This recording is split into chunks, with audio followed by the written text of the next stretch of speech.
Enquanto a gente permitir que partidos pautados por péssimos incentivos, como é o caso do PSL, ou mesmo o caso do PT, que lastimavelmente comandou a presidência da República durante 13 anos, ou seus congêneres, enquanto a gente seguir permitindo isso, que esse tipo de gente nos governe, enquanto a gente seguir permitindo que sejamos governados pelos piores, esse tipo de frustração vai acabar se seguindo.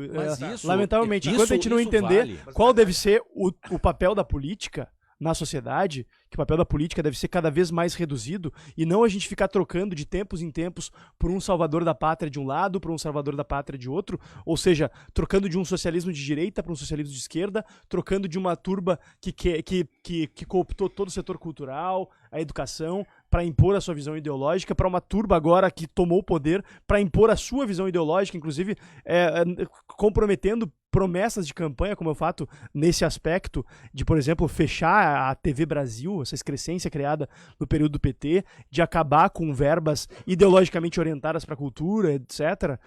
Enfim, o que a gente está vendo, na verdade, é algo mais próximo de um petismo com o sinal trocado do que propriamente de um projeto liberal. Por mais que eu tenha muita fé no trabalho de gente muito boa que está lá no Ministério da Economia, especialmente no segundo escalão, mas fica complicado realmente de acreditar num rumo mais efetivo desse governo, um governo com um rumo tão errático e que não dispõe e cada vez mais demonstra que não dispõe dos preceitos morais mais básicos para tocar adiante um projeto de país realmente.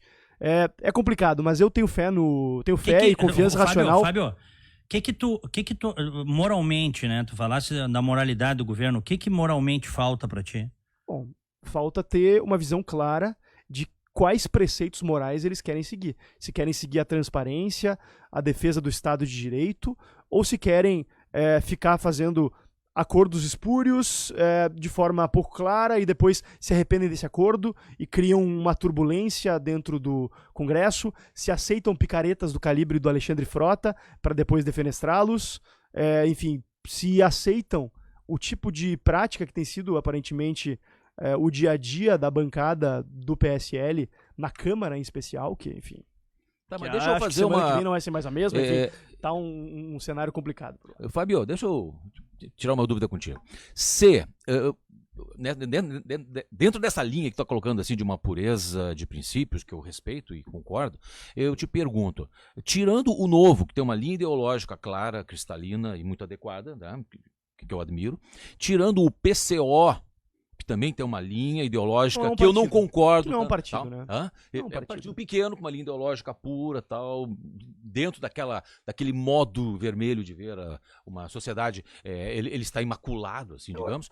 Tirando o Novo e o PCO, sobra algum partido? Sobra algum? Ou é só o PSL que tem esses problemas? Eu imagino que atenda a tua agenda partidária tu comparar o Novo ao PCO, mas são partidos absolutamente diferentes. O PCO é um partido que praticamente deixou de existir, não tem diretório em praticamente nenhuma capital brasileira, não tem candidatos, não tem mandatários, enquanto que o Novo é o projeto político mais promissor da nossa geração.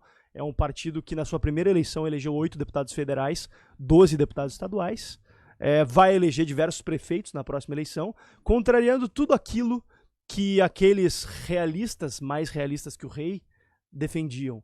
Que não seria possível fazer um partido sem usar fundo partidário, que não seria possível fazer um partido e ter efetividade sem se render aos velhos esquemas. Hoje a gente tem uma das bancadas mais influentes em Brasília, sendo uma bancada somente de 8 deputados federais, mas uma bancada que tem conseguido impedir verdadeiros absurdos de acontecerem por lá, inclusive com a complacência e muitas vezes a atuação ativa da errática bancada do PSL, que na verdade é um saco de gatos aquilo lá, né? Não sabe para que lado vai, às vezes a liderança orienta a votação num caminho e votam o contrário, às vezes, enfim, orienta junto, e orienta contrário ao governo. Por exemplo, ontem ou anteontem, a bancada do PSL estava orientando obstrução a uma MP de proposta do governo, para sabotar o governo, né? Então o partido do presidente sabotando o governo.